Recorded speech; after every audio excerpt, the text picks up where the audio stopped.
Mesdames, Mesdemoiselles et Messieurs, bonjour. Bonjour. Par rapport au sujet du jour qui s'intitule l'appel à la mobilisation des élections apaisées, une question se pose. Comment faire pour mobiliser la population? La réponse est simple et puis claire. Premièrement, nous devons éveiller la conscience de la population. Deuxièmement, nous devons faire appel à la citoyenneté. Par conscience, nous voyons un sentiment intérieur qui pousse à porter un jugement de valeur sur ses propres actes.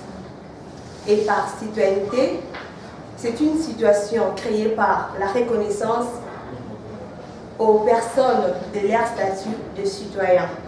Pourquoi éveiller la conscience? La population doit savoir qu'elle détient le pouvoir d'élire qui elle veut. Donc, la population a le droit de voter la personne qu'il faut.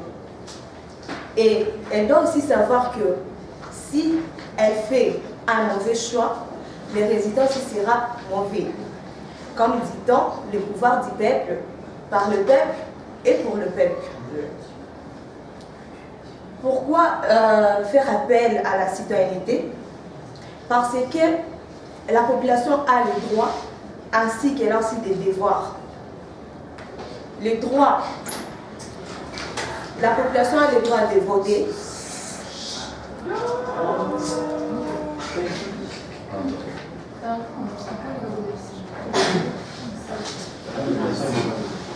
Parce que la population a le droit de voter et le devoir de respecter la personne élue sans pouvoir faire des dégâts. Mais nous, en tant que les acteurs sociaux, nous devons sensibiliser la population pour que ces derniers ne soient pas manipulés, ni qu'elles ne soient pas à la merci des hommes politiques qui ne visent que leur propre intérêt. Je dis et je vous remercie.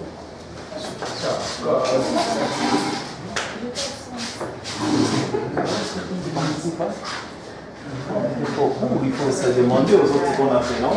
Afin que tu acceptes d'avoir zéro.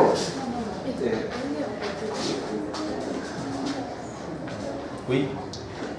Bonjour à tous. Bonjour. C'est un peu le temps avant. Le thème c'est le mode de prévention. Les modes de prévention contre le sida. C'est dans la lutte contre le sida. Depuis la création du programme national multisectoriel de lutte contre le VIH-Sida, le PNMLS a estimé qu'il était opportun et pertinent d'élaborer un module unique et imposable à tous les acteurs qui interviennent dans le domaine de la prévention, spécifiquement dans la communication, pour le changement de comportement. Le sida, que le syndrome immunodéficience acquise, que d'autres l'appellent syndrome imaginaire pour décourager les ennuyer, mais bon, le sida existe et c'est réel. Parmi le mot de prévention, je vais résumer en 3 lettres, A, B et C. Le A qui est l'abstinence et le B qui est la bonne fidélité. La bonne fidélité, c'est-à-dire la bonne fidélité est réciproque entre les deux partenaires qui ne sont pas infectés. Et c'est le condom ou préservatif. Et il est aussi conseillé aux non-mariés l'abstinence parce que c'est la méthode la plus efficace pour prévenir les IST et le sida et aussi les grossesses indésirables. Dans la lutte contre le VIH-Sida, le dépistage volontaire sont aussi une stratégie très importante parce que cela permet à la personne d'avoir la connaissance de son état sérologique. Celui qui a des doutes en raison de son comportement passé, donc peut-être si vous êtes mal conduite, si vous savez que vous étiez un vagabond sexuel, en vous dépistant, vous pourrez avoir aussi l'esprit libre en apprenant le résultat, ou soit s'il est zéro négatif, cela vous permettra de répartir à zéro et d'adopter une sexualité sans risque. Le sida est une longue et pénible maladie qui a beaucoup de conséquences sur le développement de l'individu, dans la famille et dans la communauté. Je prends au niveau de l'individu. L'individu séropositif est affecté moralement et perd confiance en lui-même.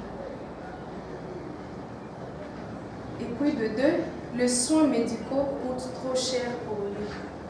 Il n'est plus productif et ne sait plus soutenir sa famille. Donc, je vous conseillerais de faire très attention et de vous dépister, de savoir votre état sérologique. Ça vous aiderait beaucoup. Donc, c'est ça ce que je veux dire. Et les copies, déposez quand vous déposez vos copies. Et non, la copie de votre. Ok.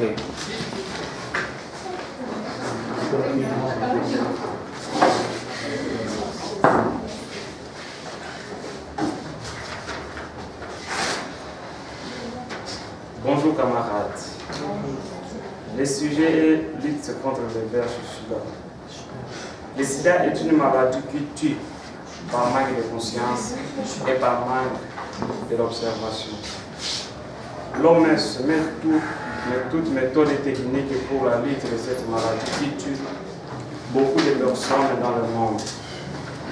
Le sida, pour lutter contre elle, on a beaucoup d'instruments et beaucoup de méthodes en tant qu'humains et raisonnables. Lutter contre le sida ne demande pas beaucoup de moyens, ne demande pas beaucoup de conditions. Le seul est d'être fidèle et de prendre les outils qui peuvent nous protéger contre cette maladie. La lutte contre le sida, selon le programme, on imagine, surtout dans notre ville de Kinshasa, jusqu'en 2020, ça peut arriver au moins à 60%. Et ce programme, vu que les choses ne marchent pas pour le gouvernement, les dirigeants ne regardent pas ce programme, ne financent pas et ne mobilisent pas. C'est pourquoi, pour lutter contre le VIH-Sida, il faut aller d'abord au médecin, de faire dépister volontairement et de prendre des outils pour ne pas être atteint par le sida. Le sida, il y a parfois des gens qui attrapent cette maladie par leur volonté, en faisant des rapports sans conserver, par-ci par-là, des femmes et des hommes qui n'ont pas été protégés et les autres sont attrapés, le sida, par des outils tranchants. Je vous conseillerais d'aller d'abord auprès des médecins et de ne pas utiliser n'importe quel outil qui peut donner cette maladie. Je vous remercie.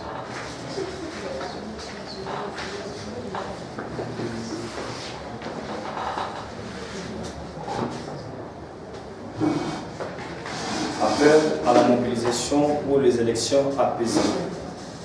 Mes chers compatriotes, savons-nous très bien que chaque chose a son temps. Et en ce jour, presque tous les pays d'Afrique centrale et quelques-uns dans le monde s'approchent aux aventures des élections. À cet effet, nous vous prions d'agir calmement, quelle que soit la tempête au moment du processus électoral dans nos terroirs. Pour ceux toute la population doit être calme pendant et après le déroulement de ces aventures électorales pour éviter toutes les protestations qui peuvent engendrer la destruction des biens matériels de nos chers pays. Car la construction d'un bâtiment prend des décennies. En dépit, sa destruction peut prendre qu'un jour. Voyons le cas de l'ancienne Libye qui était parmi les pays miroirs de l'Afrique. Mais aujourd'hui, sa beauté est délaissée à cause de l'alternance du pouvoir. En ceci, nous vous prions de respecter la Constitution qui est comme un instrument sacré d'un pays. Prenons-nous en charge, donc ne laissons pas qu'on soit affecté par des tempêtes ou ouragans externes qui nous incitent des fois aux protestations contre le déroulement électoral. Nous vous rappelons que le mandat ne dure que 5 à 7 ans. Pour clore, référons-nous à l'histoire du continent africain et surtout au pays d'Afrique centrale qui est la RDC, avec des citations qui disaient le Patrice Emery Lumumba et Mzee Laurent Désiré Kabila. Le plan a été déjà fait. C'est un projet contre la volonté du peuple. Et Mzee Kabila qui disait ne jamais trahir les Congos et l'autoprise en charge. Je vous remercie.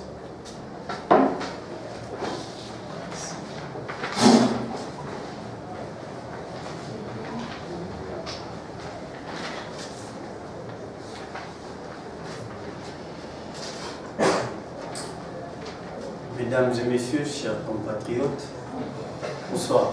Bonsoir. Bien, je suis Ben Moulami, représentant national de l'Organisation internationale d'observation des élections, précisément en RDC. Bien, nous sommes tous sans ignorer dans cette salle que les droits, en même temps le devoir primordial d'un citoyen dans un pays démocratique est celui donc de voter. Et là, pour voter, vous savez, les règles du jeu, c'est d'avoir d'abord, en premier lieu, sa carte d'électeur, au moins par exemple. Et sans toutefois tarder, si nous sommes dans cette salle ce soir, c'est juste pour vous parler de la période des élections que nous voulons entamer d'ici peu. Et ceci donc est l'objectif que nous sommes en train de poursuivre afin qu'il y ait des élections libres, transparentes et apaisées en République démocratique du Congo. Nombreux parmi nous ont déjà eu accès au vote et en savent plus. Alors, cette fois-ci, nous n'avons pas voulu qu'il y ait des irrégularités telles que nous les avons connues la fois dernière. On se poserait des questions du genre: que faire pour éviter ce genre de jeux vécus dans les temps anciens? Et là, je dirais tout simplement qu'il faut que nous laissions à chacun son travail. Et en République démocratique du Congo, l'organisation des élections est une tâche qui revient à la CENI. Là, je suis sûr que tout le monde est d'accord avec moi. Bien sûr que oui. Sommes-nous d'accord? Oui. Merci. Les désordres provoqués par la population font preuve de l'incivilité, je peux dire. Nous avons également mené de telles démarches du côté des membres de la CENI afin qu'ils fassent leur travail en toute transparence. Et c'est ça ce qui mettra tout le monde d'accord à l'issue de ces élections.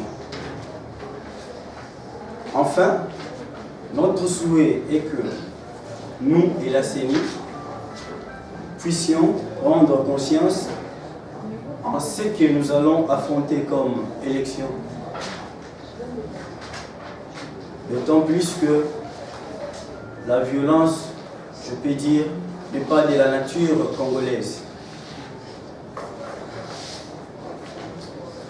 Mesdames et messieurs,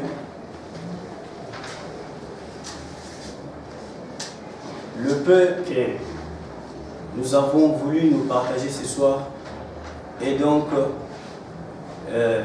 les démarches que nous avons menées et puis que nous sommes en train de mener afin de vous mobiliser à ce que vous puissiez tolérer, vous puissiez vous prendre en charge, pas dans le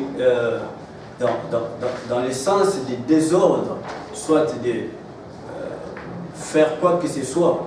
Ce n'est pas une révolte, mais plutôt une mobilisation que nous sommes en train de nous exercer à présent. Que vous soyez conscients de ce que vous allez avoir d'ici là. J'ai dit et je vous remercie. Et j'ajoute que s'il y a quelqu'un parmi nous qui a une petite préoccupation, et nous la soumettre. Comme ça, nous allons beaucoup plus vous fournir des réponses. Merci. Et disons, ce n'est pas vraiment pour apprécier, pour évaluer, mais j'en profite pour vous dire. Vous voyez par exemple, à un moment, il cherchait sa carte d'électeur qu'il n'avait pas, parce qu'il pensait l'avoir. Donc il faut faire attention, vous annoncez aux gens, parce que lui faisait ça en réalité. Oui, mais tu n'as pas pu. On a vu que tu cherchais pour montrer, mais tu n'as pas pu le faire. Il faut faire attention. Et attention à deux moments. Je suis désolé parce qu'en fait nous en avons parlé seulement aujourd'hui. La conclusion a trois moments. D'abord, la synthèse. Ça va? C'est-à-dire que il y a un grand problème pour finir le discours. L'atterrissage, c'est toujours difficile ici. Donc, la conclusion, d'abord, fait une sorte de synthèse. Peut-être en une phrase, ça peut être un slogan. Et puis, mobilise pour le changement. Donc, pousse à l'action. Et 3, c'est clôturer. Et c'était bien, par exemple, clôturer avec une citation, non? Donc, évoquer des citations, ça c'est important. Donc, rappelez-vous ces faits-là. L'introduction aussi, 3 choses. D'abord, établir le lien avec le public, les speakers et le public. 2, orienter vers le sujet. Et 3, qu'est-ce que nous avons dit? L'introduction. D'abord, établir les liens entre les speakers et le public. Après, qu'est-ce qu'il fait? Il? Non, quelle information? Qu'est-ce que nous avons dit? L'introduction, l'exorde. Comment? Attirer l'attention. Attirer l'attention. Et puis après, orienter le public. Donc tenez compte de ça. D'abord, un mot, une phrase qui met en relation le speaker et l'auditoire. Et puis captiver l'attention, attirer l'attention et orienter vers le thème. L'examen, la fois passée, j'avais donné un thème et j'ai dit composer l'introduction et la conclusion. Je n'ai rien d'autre que j'attends, c'est seulement ça. Que je vois qu'il y a ces 3 parties à l'introduction et qu'il y a ces 3 parties aussi à la conclusion. Au suivant.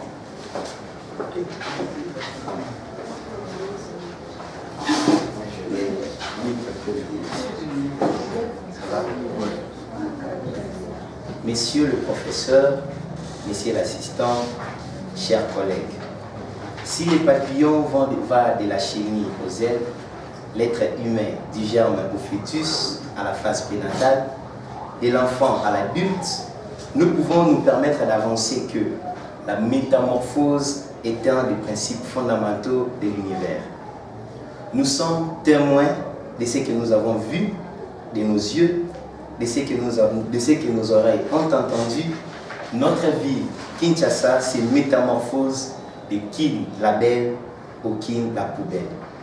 Si le papillon commence sa vie comme chenille, bien que les deux ne soient pas de la même espèce du point de vue caractéristique, nom et autres, ainsi Kin la belle se diffère de Kin la poubelle. Il nous revient de poser une charnière.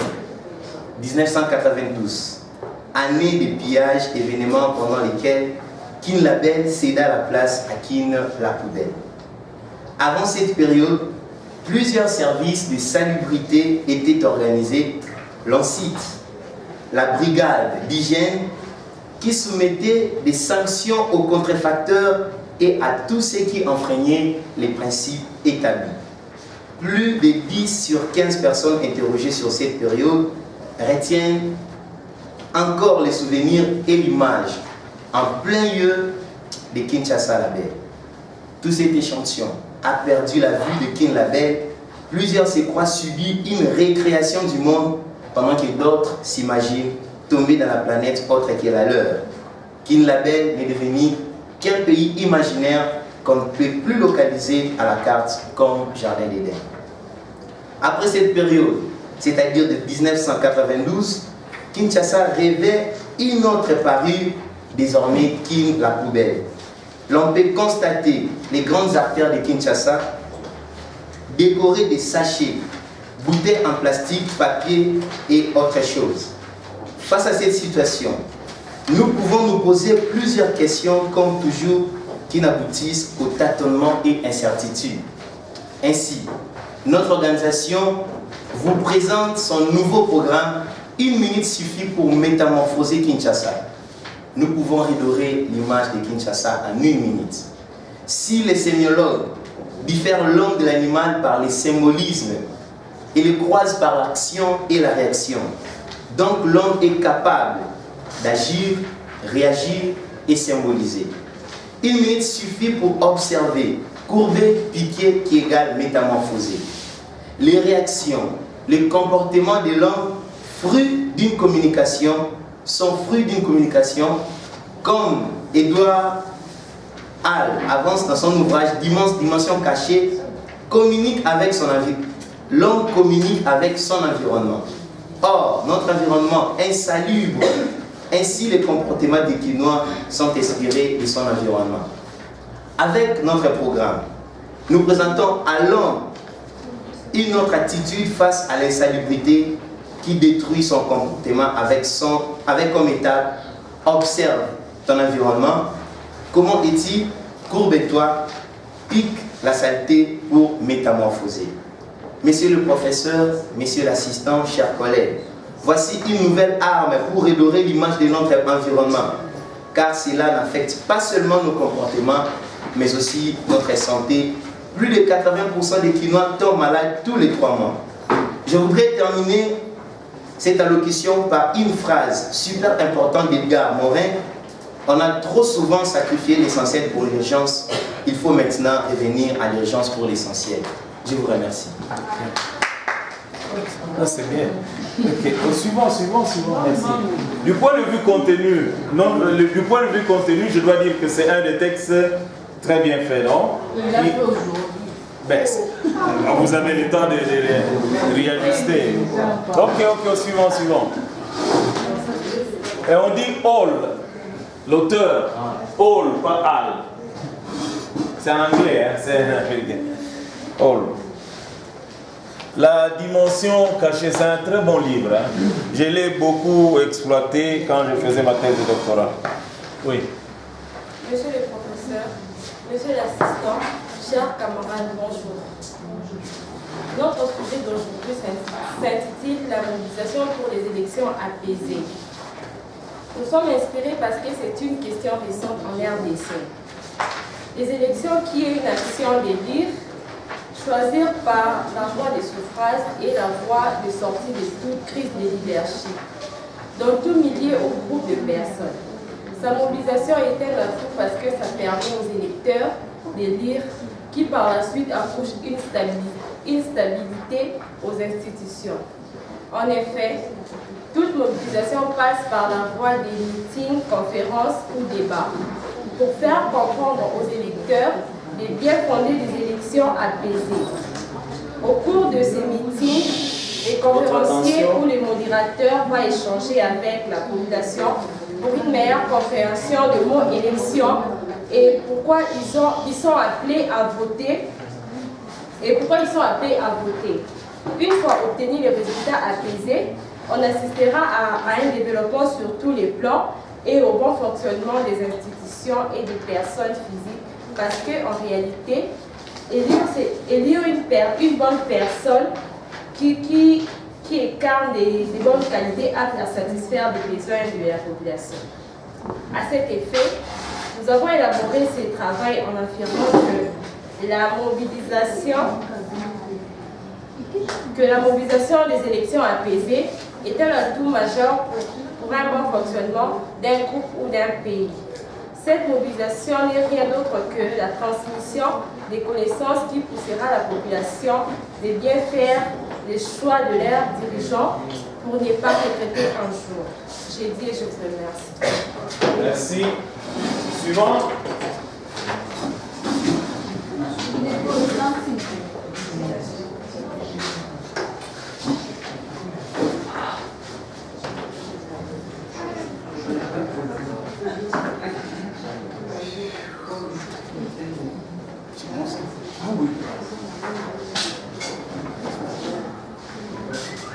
Cher professeur, monsieur l'assistant, mes collègues, bonsoir.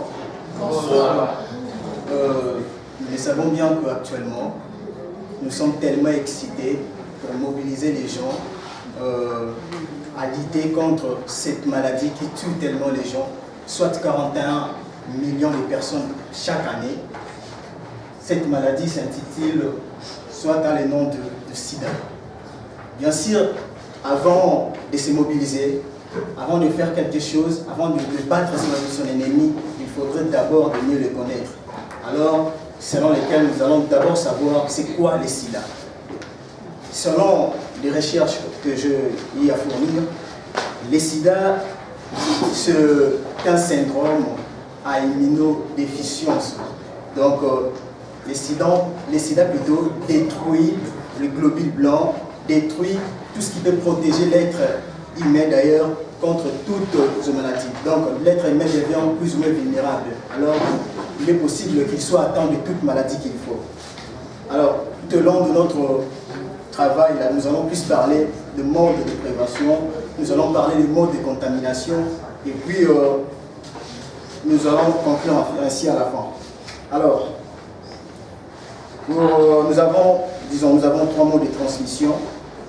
Nous avons par la voie sexuelle, il y a par la voie sexuelle, j'ai distingué plus ou moins 3 stades. Il y a les risques élevés. Dans les risques élevés, il y a les rapports avec pénétration vaginale ou anale sans préservatif. Alors, par ces points ici, je vais vous conseiller de se promener avec le préservatif comme moi je le fais à tout moment. Si c'est possible, je peux vous le montrer là. Excusez-moi. Voilà. D'ailleurs, j'en ai d'autres même utilisé déjà, excusez-moi. Alors, il y a le préservatif. Voilà. Avec ça, c'est d'ailleurs une méthode simple et conseillée à tous les jeunes. Vous êtes comme moi là, et vous devez se protéger. Alors, le rapport sexuel, même si les filles disent souvent parfois « Oh non, c'est limité qui quitte un sentiment que l'on a lingal », mais parfois, il faut l'utiliser pour se protéger. Voilà, il faut se sensibiliser surtout pour ça. Le préservatif, c'est tellement la méthode la plus riche pour se protéger contre les sida. Voilà. Et puis, nous avons les risques moyens, il y a la fellation. Voilà, comme aujourd'hui, les jeunes veulent trop regarder des films pornographiques. C'est que vous voyez là-bas, vous voulez le pratiquer, ok, il y a un risque. Lorsque vous le faites, directement, vous serez facilement contaminé. Alors, je vous conseille de ne plus le faire. Faites le rapport sexuel normalement et je vous conseille de ne pas être les inventeurs, soit des créateurs de positions imaginaires. Alors, en cela, il y a le troisième stade, il y a mettre le préservatif. Voilà, c'est ce que je vous ai dit déjà. C'est mettre, donc ça c'est presque la méthode la plus efficace. D'ailleurs, c'est à 50 francs. À 50 francs, vous aurez même 3 ou 4. Selon le prix de pharmacie, de celui qui vend, soit de celles qui vendent. Et puis il y a la transmission par inoculation directe de sang lors du partage CRM. Voilà. On peut aussi, être contaminé par l'utilisation soit de gilettes, des ciseaux, voilà. Ce qui est déjà utilisé par une personne déjà affectée du sida. Voilà. Alors, mais ce qui est bien pour le moment, c'est plutôt de savoir comment nous pouvons se prévenir contre cette maladie. Parce que cette maladie est tellement monstrueuse. Ça ne pardonne pas. Ça ne pardonne pas. Ça tue et malheureusement, beaucoup de familles sont devenues tellement vulnérables à cette maladie. Alors, il y a la méthode d'ailleurs la plus utilisée, je vous ai dit la préservative. C'est pas la préservative, il y a le dépistage. Allez vous dépister. Chaque fin du mois, allez vous dépister. On ne peut pas vous dire de s'abstenir parce que s'abstenir pour les moments, pour les jeunes, c'est comme si vous mettre dans une caverne sans fenêtre. Alors, raison pour laquelle je vous dis de se dépister à chaque mois, soit à tout moment. Voilà. Pour conclure, je dirais que si vous et moi, ensemble, nous luttons contre cette maladie, par des méthodes, par des pratiques que nous devons, par des théories d'ailleurs que nous devons concilier contre cette maladie. Alors, il faut se poser cette question, quel serait le sida sans rapport sexuel? Pour terminer, le sida deviendrait situation inoffensive, sans danger en Afrique. Je le dis et je le remercie.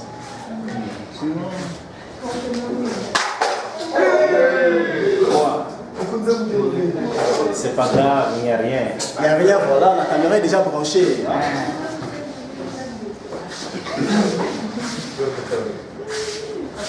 Bonjour camarades. Bonjour. Le sujet de ce jour est l'appel à la salubrité et à l'hygiène publique. La santé exige un soin pour une vie saine. La salubrité et l'hygiène publique, c'est une préoccupation indispensable à la population. C'est un projet politique qui met en relation entre la médecine et l'État. C'est par là que la santé devient un espace gouvernemental, mais l'adhésion de citoyens contribue au contrat social du pays. La santé et la population d'un pays est soumise à la responsabilité de l'État qui le gouverne, car les maladies sont évitables par la connaissance qu'il pense avoir de cause et fournir le moyen d'en préserver. Les groupes sociaux, pour éradiquer les fléaux sociaux, il faut que l'État dispose de moyens. À partir de telles dispositions, pour ce qui nous concerne, étant qu'acteur social de changement pour notre société, il nous est permis de faire des discours d'énonciation et sur les comportements quotidiens, d'apprentissage de ces comportements du corps, d'alimentation et ou de logement. Pour que la population vive dans un bon environnement, la salubrité de l'environnement concerne le facteur physique, chimique et biologique. Tous main dans la main, construisons notre pays donc par un bon environnement favorable à la santé, car la santé n'a pas de prix.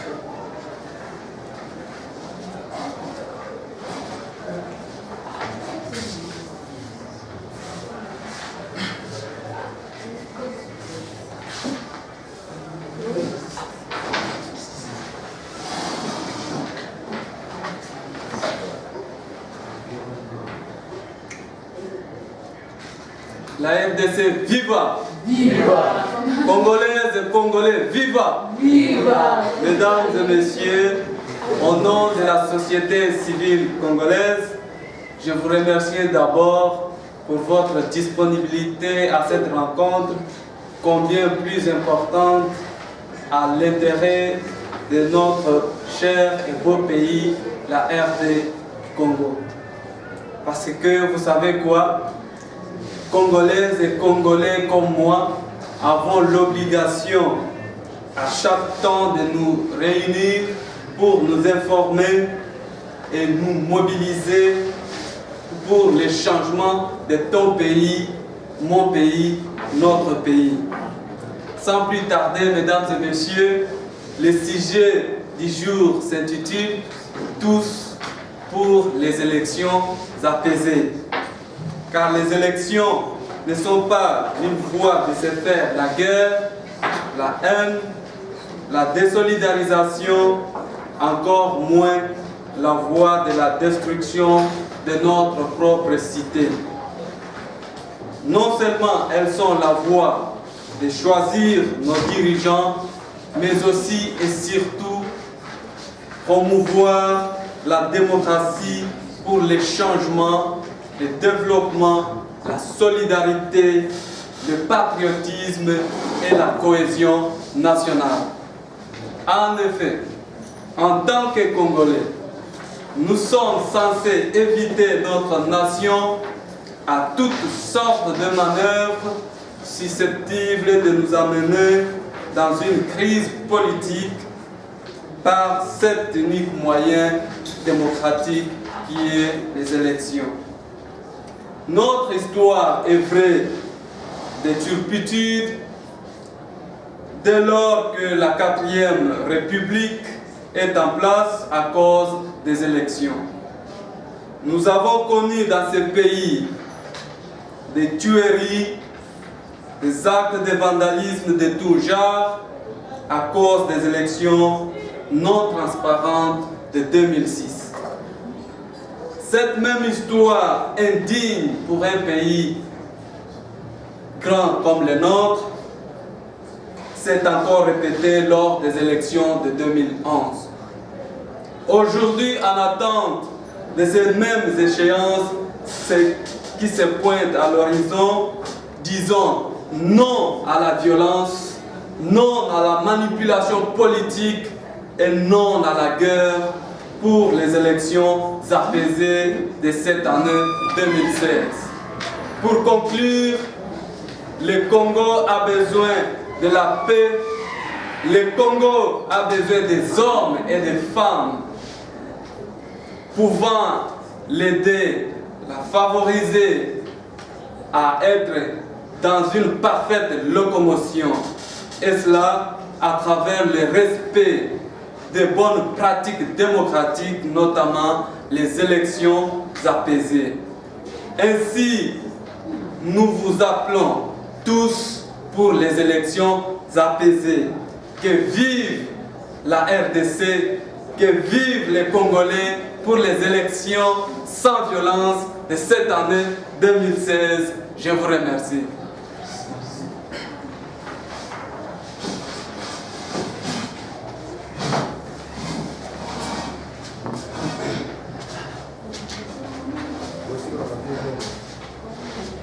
Bonsoir à tous. Bonsoir.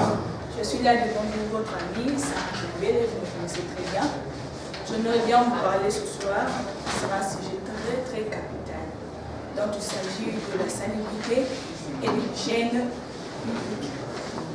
J'aimerais bien avant tout commencer, dire d'abord, qu'est-ce qu'est la salubrité?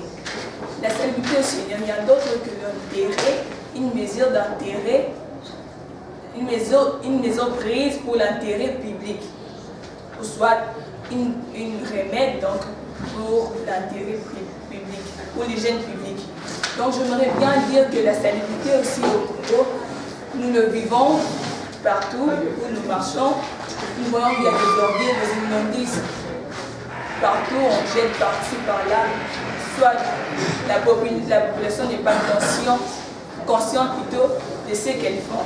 Parce qu'en jetant les immondices qu'on jette chaque fois, ça nous crée des maladies, ça nous crée plusieurs choses, plusieurs maladies comme la fièvre typhoïde, la malaria, il y a tant d'autres maladies. Et nous constatons maintenant, les hôpitaux sont vraiment pleins de malades parce que il y a trop de malades, il y a trop la malaria, c'est partout, même chez les petits enfants, chez les grands.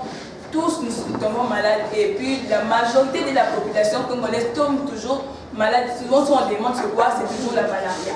C'est pas la malaria, la typhoïde. Et pourquoi seulement ça? Et pourquoi seulement ça? Et pourquoi seulement au Congo? Et nous voyons ça à l'étranger, aux pays étrangers, ça n'arrive pas. C'est rare de voir un habitant de l'Europe, je peux dire, qui tombe malade. Et puis on va à l'hôpital à l'examinant, on demande si c'est quoi, c'est la malaria. C'est grave.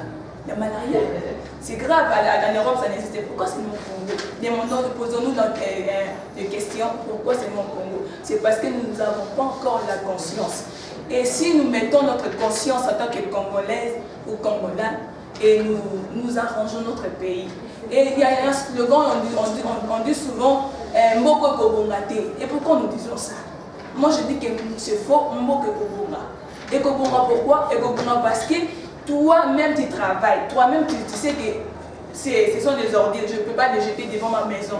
Tu vas à l'endroit précis à un endroit précis pour le jeter, tu vas le jeter. Et non jeter devant la parcelle, n'importe où, et devant ta maison, tu jettes, tu t'écrètes toi-même la maladie. Donc je dis, je viens juste devant vous pour vous sensibiliser en étant congolaise, luttons pour arranger notre pays. Il n'y aura pas un étranger qui viendra ici pour arranger notre pays, c'est toi-même congolais. Donc faisons l'effort de mettre la propriété partout pour lutter contre la malaria, contre la fièvre typhoïde, contre tant d'autres maladies qui est liées aux microbes suite à la santé. Donc je dis, je vous remercie. Merci.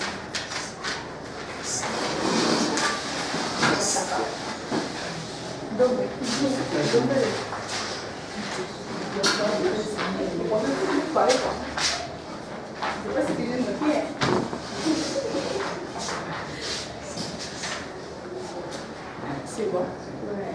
Mesdames, Mesdemoiselles et Messieurs, bonsoir. Bonsoir. Aujourd'hui, nous allons parler de la lutte contre le sida. Le sida est une maladie contagieuse qui se transmet de manière diverse. Par les contacts sexuels, les objets tranchants tels que gilets, ciseaux, couteaux, aiguilles, plumes à ongles. En effet, pour lutter contre le sida, il faut premièrement organiser des conférences et débats qui vont aborder le sujet.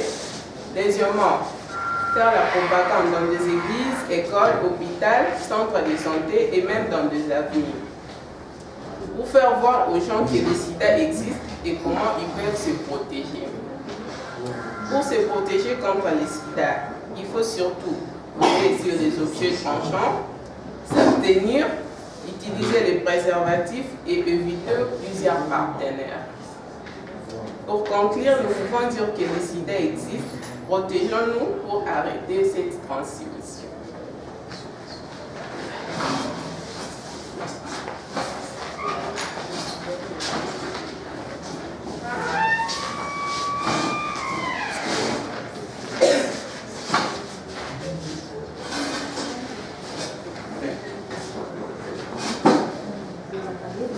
Bonsoir tout le monde.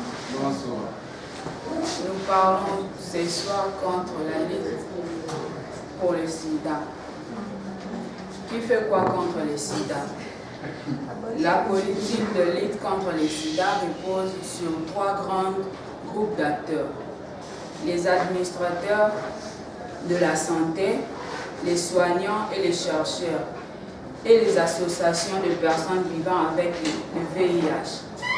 Et les luttes contre le sida, chacun contribue à une prise en charge globale. La mobilisation de ces ressources supplémentaires comme le fait de savoir les directeurs exécutifs de l'ONU-SIDA permettra de mettre assez d'épidémies qui minent l'humanité. Nous devons investir nos ressources supplémentaires aujourd'hui pour mettre à terme à ces supplémentaires à ces supplémentaires épidémies. Sans quoi ce trio infernal coûtera des millions de vies supplémentaires et nous coûtera plus cher qu'à long terme.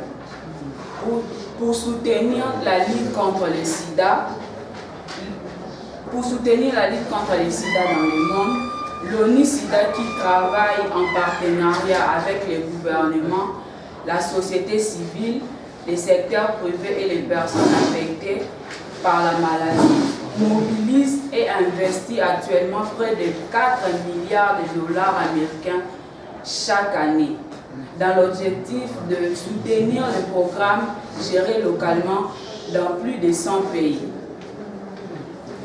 En conclusion, mettre à terme à l'épidémie de sida d'ici 2030 est un investissement judicieux. Il évitera 20 millions de décès liés au sida, 20 millions de nouvelles infectées par le VIH, dont les plus 5 millions de nouvelles infectées à VIH chez les enfants. Je vous remercie. Merci.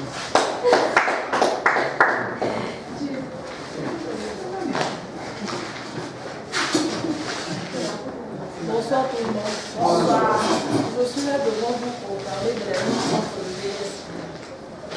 Pour mieux lutter contre le sida, il faut d'abord connaître ce mot de transmission.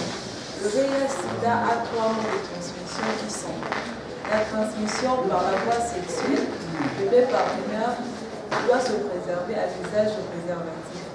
La transmission par inoculation directe au sang. Éviter d'utiliser les gilets déjà utilisés par les personnes atteintes de l'herpès. Le seringue, les ciseaux. La transmission pendant la grossesse, l'accouchement ou l'allaitement. Le sida est une maladie qui existe et une maladie différente d'autres maladies. Le sida est une maladie virale, une pandémie qui a des conséquences désastreuses dans le monde et surtout dans les pays à faible revenu, au sein de familles et de cités. La journée mondiale de la lutte contre le sida est le 1er décembre de chaque année. Donc apprenons à nous dépister volontairement car le dépistage est gratuit. Pour connaître ton état et mon état à celle de ton conjoint pour ne pas courir derrière le risque de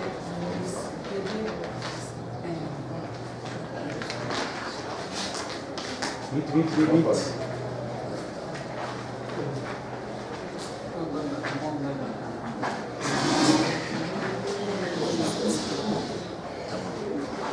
Okay.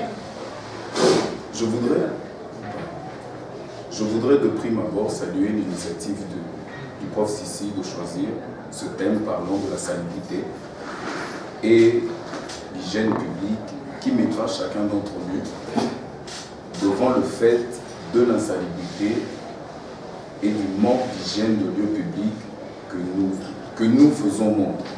Mesdames et messieurs, il est désormais connu de tous que le problème de jeter le déchet dégradable ou non dégradable est responsable en grande partie de l'insalubrité de notre Kinshasa. Cette légèreté-là, sans tenir compte de l'impact sur la salubrité de nos régions, ce phénomène n'épargne aucun d'entre nous et épargne aucun lieu public. Ainsi, de Matungé à Kalam, du centre-ville à la Gombe, de la place commerciale à Macampagne, en de nombreux endroits de la ville jadis florissante et propre, ont fait place à des montagnes de déchets envahis par des emballages plastiques, envahissant nos routes, nos